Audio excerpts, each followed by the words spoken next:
بسم اللہ الرحمن الرحیم الصلاة والسلام علی رسولہ الکریم وعلی آلہ وصحبہ اجمعین اما بعد۔ محترم بھائیوں اور دوستوں، قرآن مجید اللہ کی آخری ہدایت ہے۔ تاجدار کائنات صلی اللہ تعالی علیہ وآلہ وسلم پر اس کا نزول ہوا ہے۔ افسوس کی بات ہے کہ ہم قرآن مجید کو ترجمہ و تشریح کے ساتھ نہیں پڑھتے۔ اگر پڑھتے ہیں تو فقط تلاوت کے لیے پڑھتے ہیں، ختم کے لیے پڑھتے ہیں، ایصال ثواب کے لیے پڑھتے ہیں۔ قرآن کو ترجمے کے ساتھ نہیں پڑھتے، تشریح کے ساتھ نہیں پڑھتے۔ ہمارے اندر یہ جذبہ ہی نہیں ہے کہ میں اس بات کی تلاش میں نکلوں کہ میرا اللہ مجھ سے کیا چاہتا ہے اور میرا اللہ مجھ سے کیا بات کر رہا ہے، جو قرآن کی شکل میں میرے پاس ہے۔ لیکن اس میں قصور کچھ علماء کا بھی ہے۔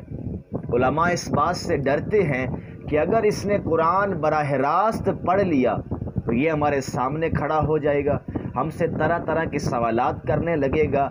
اس وجہ سے بھی علماء نے منع کر دیا کہ قرآن خود نہیں پڑھنا۔ میں اس کی وضاحت کرنا چاہوں گا کہ علماء کو ڈرنے کی کوئی ضرورت نہیں ہے۔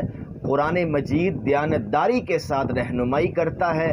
جو اخلاص نیت کے ساتھ دین کا سچا طالب علم بن کر خدا کی منشا کو تلاش کرنے کے لیے قرآن کا مطالعہ کرتا ہے، وہ کبھی گمراہ نہیں ہوتا۔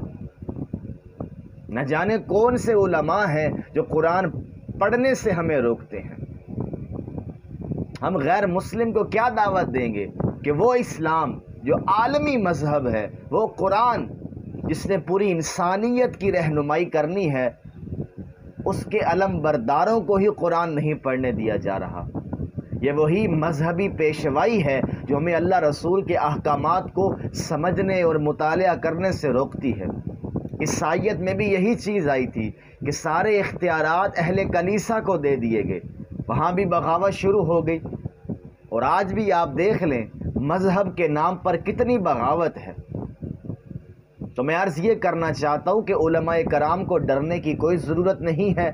قرآن کا کھلا مطالعہ کریں۔ دیکھیں، ایک ہے قرآن مجید کا وہ حصہ جو اکیڈیمک ہے، جس کو ہم علمی مسئلہ کہتے ہیں۔ قرآن مجید سے کوئی علمی مسئلہ اخذ کرنا، قرآن مجید سے کوئی علمی نتیجہ اخذ کرنا، عوام الناس کو اس کی اجازت نہیں دی جا سکتی، اور یہ لاجیکل بات ہے۔ میں بات کر رہا ہوں ایک عام فہم کی کہ آپ قرآن کا سادہ ترجمہ پڑھیں، قرآن کی تشریح کریں، مفسرین کا مطالعہ کریں۔ اس سے کیا ہوگا؟ ہمیں قرآن کا علم حاصل ہوگا۔ میرا اللہ جنت کے بارے میں کیا کہہ رہا ہے، آخرت کے بارے میں کیا کہہ رہا ہے، اعمال حسنہ کے بارے میں کیا کہہ رہا ہے، برے اعمال کے بارے میں قرآن کیا تعلیم کرتا ہے۔ یہ قرآن کی عمومی دعوت ہے، نصیحت، تذکیر، اور ایک قرآن کا ہے علمی چیپٹر۔ تو میں عوام کو اس طرف نہیں لا رہا کہ ہم سارے قرآن پڑھ کر ابو حنیفہ بننے کی کوشش کریں، امام مالک یا امام شافعی بننے کی کوشش کریں، امام بخاری بننے کی کوشش کریں۔ میں ایسی نہیں بات کر رہا۔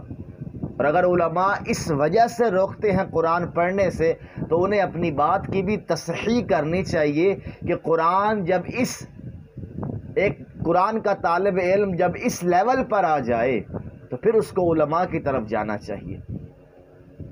تو میں عرض کر رہا ہوں قرآن کا عمومی پیغام، اس کے لیے ہمیں ضرور ترجمہ و تشریح کے ساتھ قرآن پڑھنا چاہیے۔ اگر ایک طالب علم کے اندر طلب ہے کہ میں مزید ترقی چاہتا ہوں، تو وہ مزید اردو تفاسیر کے ذریعے اپنی بے چینی کو دور کر سکتا ہے، اپنے اشکالات کو رفع کر سکتا ہے۔ اگر کوئی بات سمجھ میں نہیں آتی، علماء کے پاس جائے، مہذب طریقے سے مؤدب ہو کر ان سے مسئلہ ڈسکس کرے۔ مزید اس کی بے چینی بڑھ جاتی ہے، تو اب اس کے پاس ایک ہی راستہ ہے کہ وہ قرآن و حدیث پر رائے قائم کرنے کے لیے یا فقط قرآن مجید کو اس انداز میں سمجھنے کے لیے ان علوم اور فنون کا مطالعہ کرے، ان پر دسترس حاصل کرے، تو پھر وہ قرآن کے بارے میں رائے دے سکتا ہے۔ اس سے اختلاف بھی ہوگا، اس کی بات کو دیکھا جائے گا، سوچا جائے گا، تدبر کیا جائے گا، لیکن اب اس کو یہ نہیں کہا جا سکتا کہ یہ اناڑی ہے، لکیر کا فقیر ہے، اس نے قرآن کا علم حاصل کیا ہے، اس کے لیے ضروری کیا ہے کہ ہم عربی زبان کو سیکھیں، اس کے لیے ضروری یہ ہے کہ ہم بلاغت کو سیکھیں، تو اس کے لیے ضروری ہے کہ وہ عربی زبان تک شناسائی حاصل کرے، اس کی رسائی ہو عربی زبان سے۔ اگر نہیں ہے تو وہ اپنی حدود سے تجاوز نہ کرے۔ ظاہر ہے امام ابو حنیفہ بننے کے لیے اپنے علم کو ثابت کرنا پڑے گا، اپنی علمی حیثیت کو بتانا پڑے گا، لیکن اگر آپ ایک طالب علم ہیں اور اردو تراجم سے باہر نہیں جا رہے تو کم از کم اتنا قرآن تو ہمیں آتا ہو جو اللہ ھذا بلاغ للناس کہہ کر ہمیں مخاطب کر رہا ہے کہ یہ پیغام ہے انسانوں کے لیے۔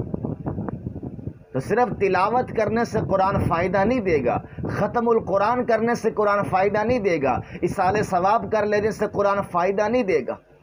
ہمارے استاد نے بڑی اچھی مثال دی، کلاس میں داخل ہوئے، گڑ لے کر آئے، گڑ، اس کی چھوٹے چھوٹے ٹکڑے کیے اور ہمیں کہا کہ یہ اپنے ہاتھ میں لو گڑ اور ابھی منہ میں نہیں ڈالنا، گڑ کی تسبیح پڑھو، گڑ گڑ گڑ گڑ گڑ گڑ۔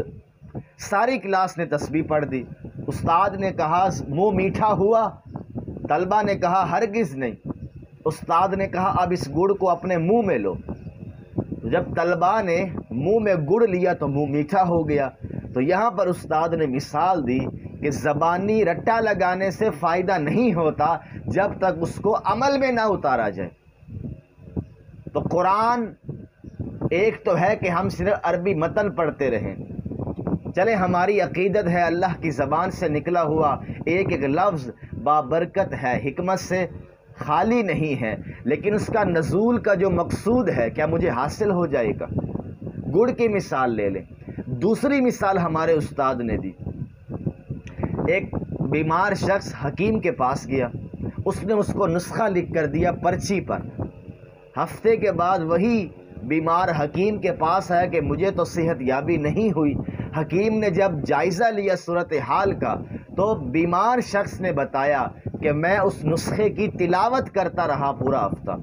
تو حکیم یوں سر پکڑ کے بیٹھ گیا کہ اس نسخے کو استعمال کرنا تھا، اس کی تلاوت کرنا تو مقصود نہیں تھا۔ یہی بات میرے بھائیوں قرآن کے ساتھ، کہ اس کی تلاوت مقصود نہیں ہے، اس نسخے سے فائدہ اٹھانا مقصود ہے، اس کو سمجھنا مقصود ہے۔ ایک عامی مسلمان کی حیثیت سے آپ قرآن کا مطالعہ کریں۔ جہاں آپ کو لگتا ہے کہ میری بے چینی بڑھ رہی ہے، میرے سوالات میں اضافہ ہو رہا ہے، آپ کچھ اردو تفاسیر سے اپنی اس بے چینی کو دور کر لیں۔ مزید ترقی چاہتے ہیں تو جو بات میں نے شروع میں کی، عربی زبان کو سیکھیں۔ نہج پر جانا چاہتے ہیں تو اس کے لیے آپ کو پہلے کچھ علوم سیکھنے ہوں گے، لیکن میں بات کر رہا ہوں عامی مسلمان کی، کہ عامی مسلمان قرآن سے روگردانی نہ کرے، قرآن کا مطالعہ کرے، ترجمہ و تشریح کے ساتھ قرآن پڑھے، انشاءاللہ ضرور فائدہ ہوگا، اللہ تعالیٰ زیادہ راضی ہوں گے۔ صرف تلاوت پڑھنے والے سے زیادہ راضی ہوں گے اس بندے سے جو سمجھ کے قرآن پڑھ رہا ہے۔ وما علینا الا البلاغ۔